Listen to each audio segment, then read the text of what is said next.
여러분 안녕하세요. 시원스쿨 중국어 HSK 대표 강사 최현정입니다. 大家好，一年之计在于春，春天是一切美好的开始。跟着春天的脚步，让我们开始学汉语吧。 자, 우리가 일반적으로 얘기할 때 봄은 모든 것의 시작이라고 얘기를 하잖아요.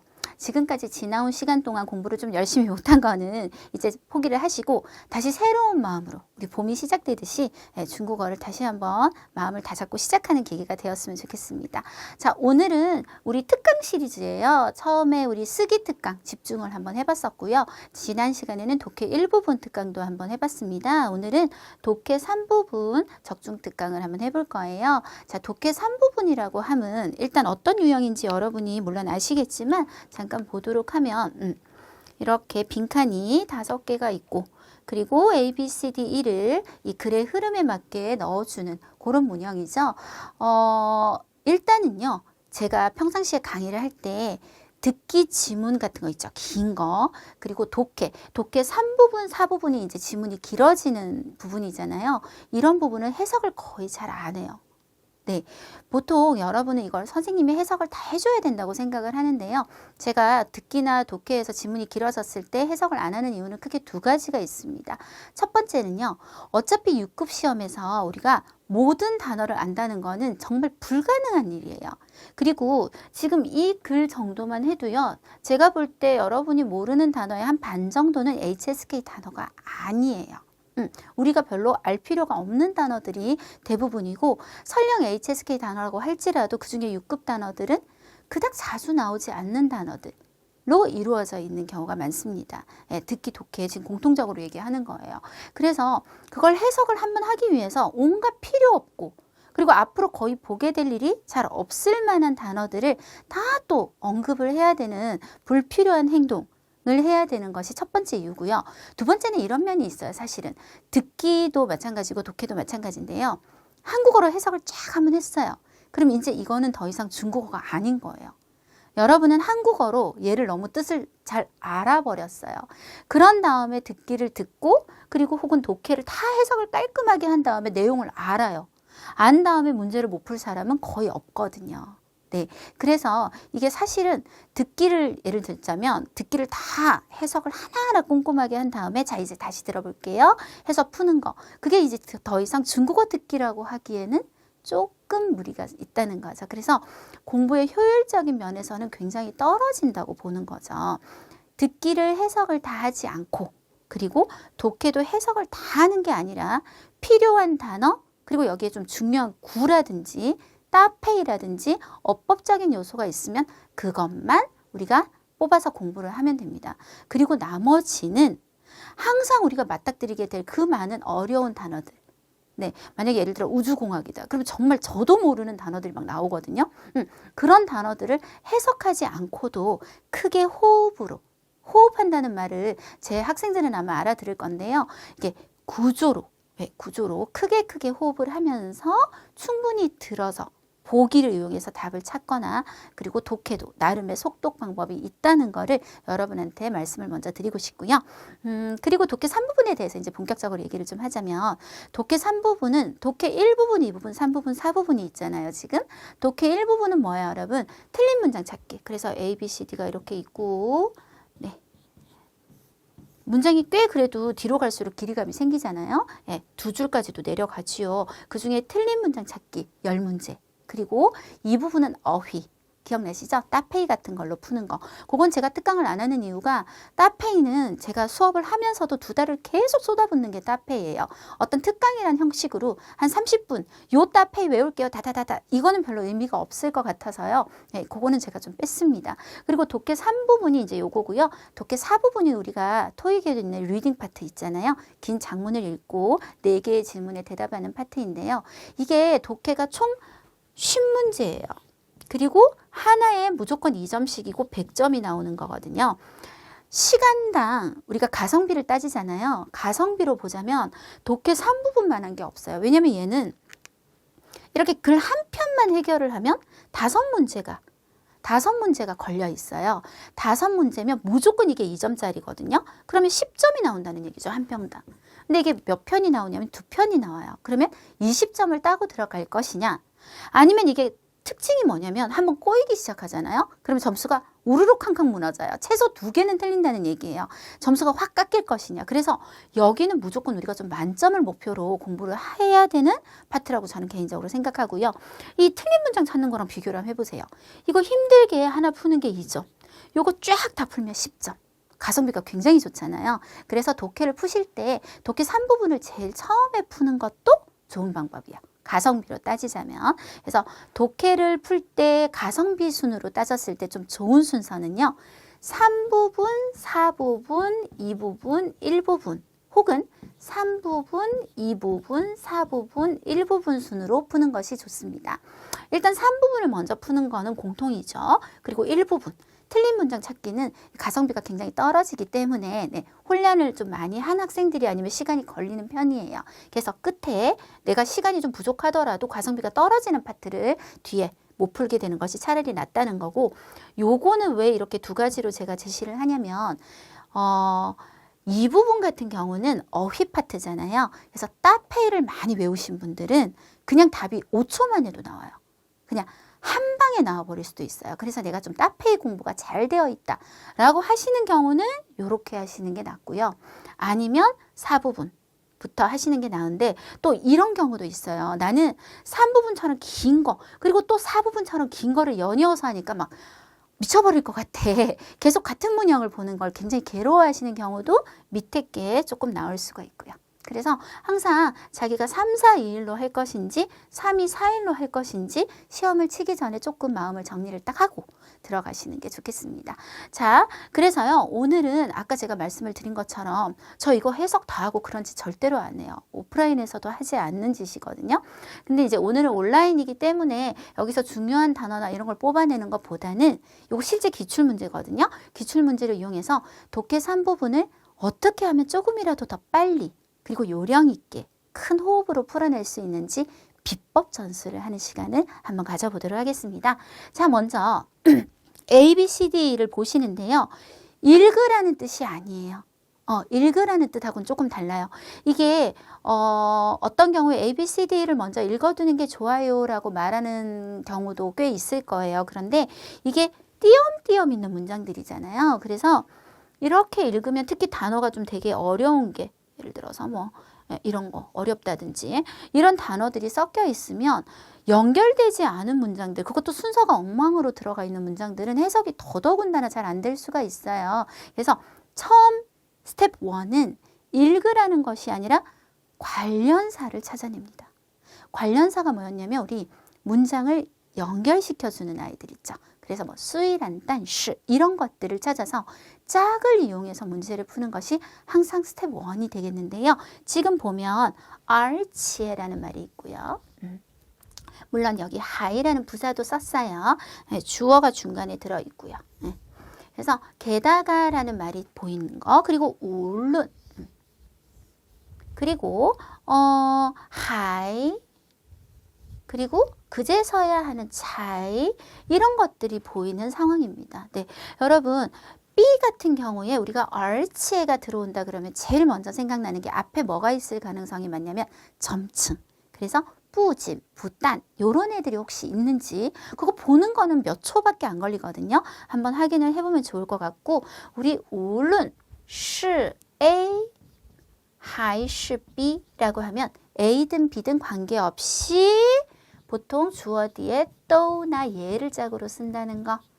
네, 또나 예 이런 거를 주로 짝으로 쓴다는 거. 차이는요. 보통 앞에 짝이 온다면 只有 A, 차이, B 요럴 가능성이 좀 크죠. 오직 A 해야만 B 하다. 하이 같은 경우는 앞에 거꾸로 뿌진, 부단. 네, 아까 요 하이는 뒤에만 있었고 얼치하고 같이 있었는데요. 요거는 그냥 하이만 있네요. 그죠? 똑같은 거예요. 우리가 접속사를 주어 앞에 얼치를 쓰고 뒤에 예나 하이를 쓰는 거나 얼치에만 쓰는 거나 아니면 뒤에 예나 하이만 쓰는 거랑 다 똑같은 거예요. 근데 뒤에 뭘 썼냐면 넌이라는 조동사가 좀 보입니다. 이게 왜 중요하냐면 우리가 하이 같은 경우는 앞과 뒤의 흐름이 똑같은 걸 보통 얘기하잖아요. 그래서 뒤에 또 뭐뭐 할 수 있다라는 말이 있다면 앞에도 이것도 할 수 있다라는 말이 들어있을 가능성이 커요. 그래서 제가 볼 때는 가장 좀 찾기 확실하게 쉬운 것은 이가 좀 쉬워 보여요. 넝이 뒷받침을 해주고 있기 때문에 그렇게 한번 우리가 들어가 보도록 할 겁니다. 자, 먼저 이거 순서대로 풀 필요 전혀 없어요, 여러분. 네. 하이넝이라는 표현을 썼어요. 그리고 빼이가 나오고요. 그리고 빈칸 앞을 다 쳐봤어요.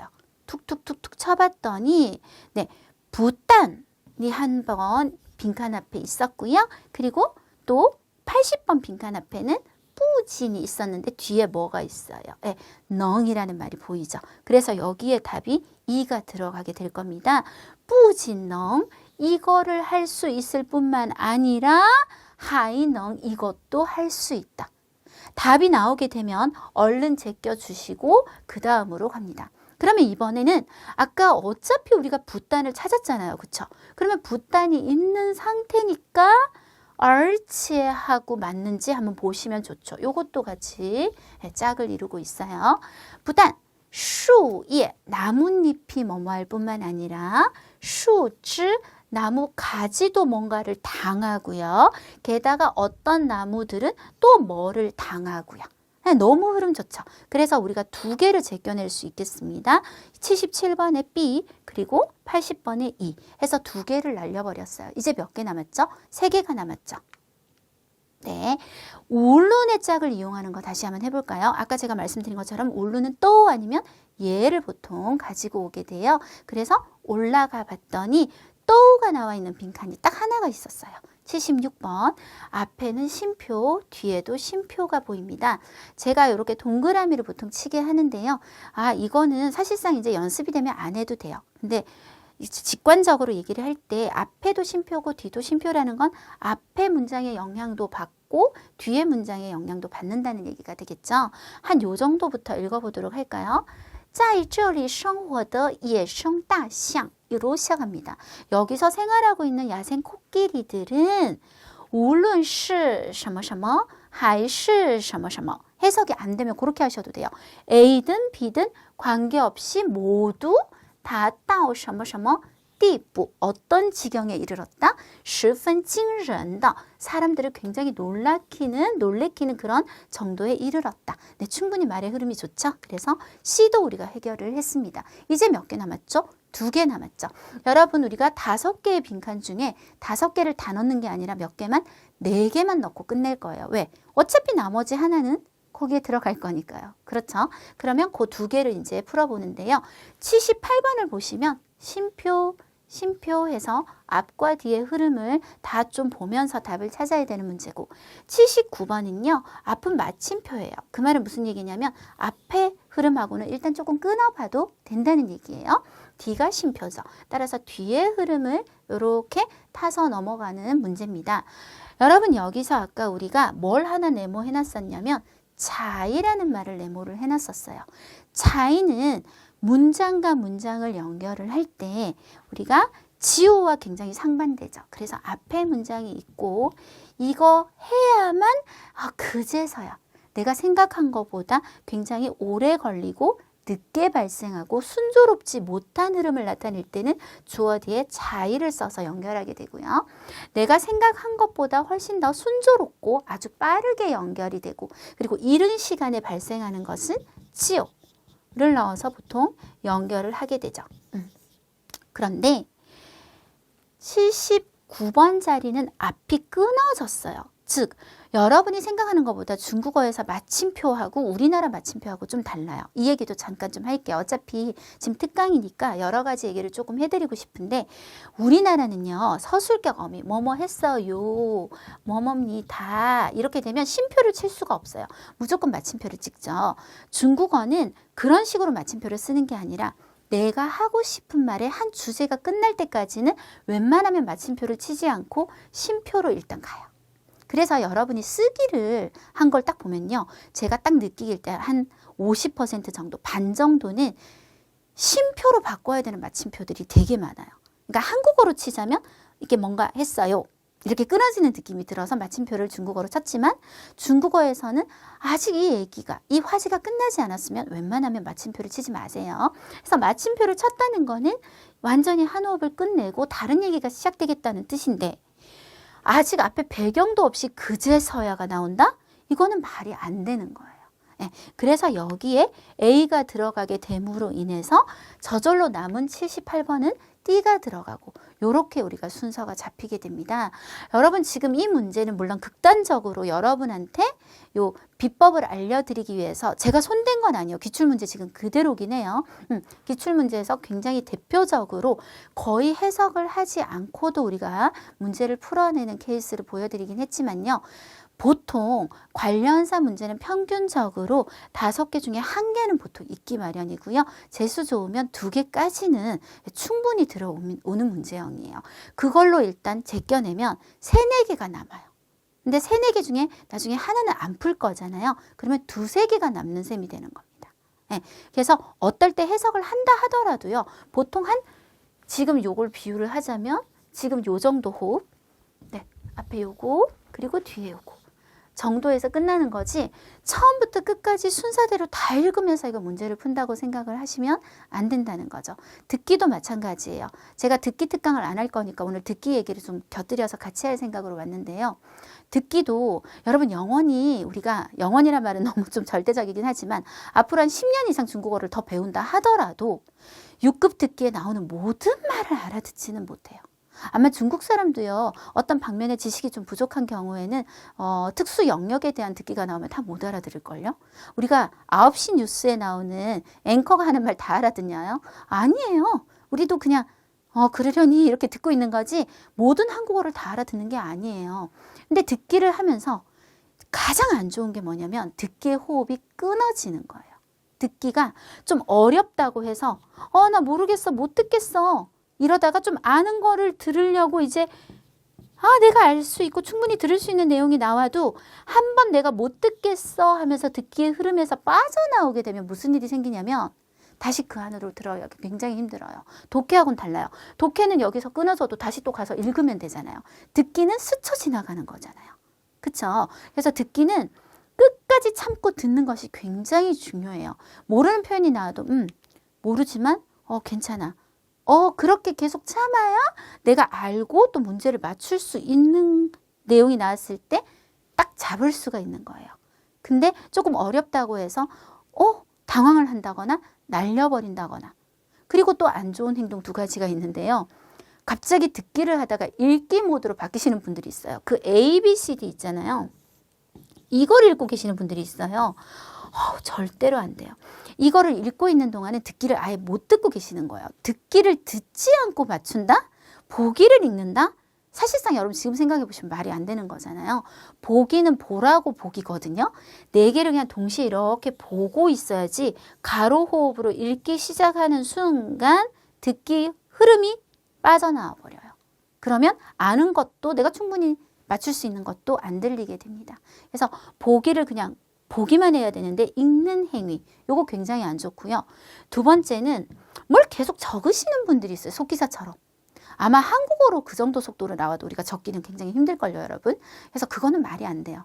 어느 정도 나왔으면 뭐 체크를 한다거나 요 정도의 메모로 우리가 가는 거지 내용을 적는다? 그럴 필요도 없고 절대 그래서도 안 되죠. 요건 듣기 얘기입니다만은 독해도 마찬가지예요. 독해도 이거 다 알아야 되고 다 해석해야 되고 그렇게 푸는 거는 아니라는 거예요. 그래서 아까 처음 얘기하고 일맥상통하는 얘기인데요. 결국 우리가 모든 단어를 알거나 그렇지 않아도 충분히 문제를 풀어낼 수 있는 방법이 있다라는 점을 오늘은 여러분한테 꼭 느끼게 해드리고 싶었습니다.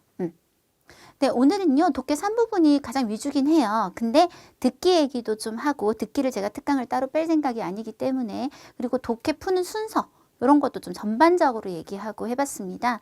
보통 학생들이 저한테 고민 상담을 할 때 제일 많이 하는 얘기가, 선생님, 제가 단어를 잘 몰라서 문제를 못 풀어요 라고 이미 진단을 끝내고, 마치 우리 약국 가서 자기는 위염인데 소화제를 찾는 것처럼, 이미 진단을 끝내고 저한테 이렇게 물어보는 경우가 되게 많으신데요.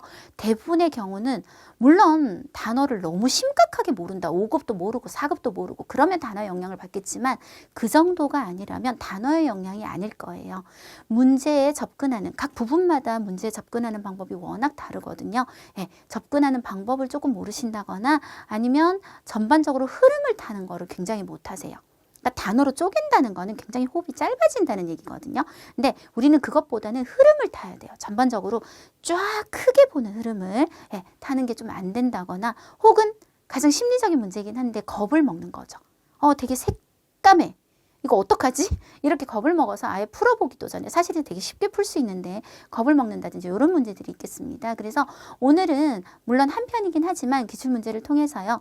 이게 꼭 해석, 단어 이런 거에 집중해서 문제를 푸는 것이 아니라는 거를 여러분한테 좀 보여드리고 싶었습니다. 수고 많으셨습니다.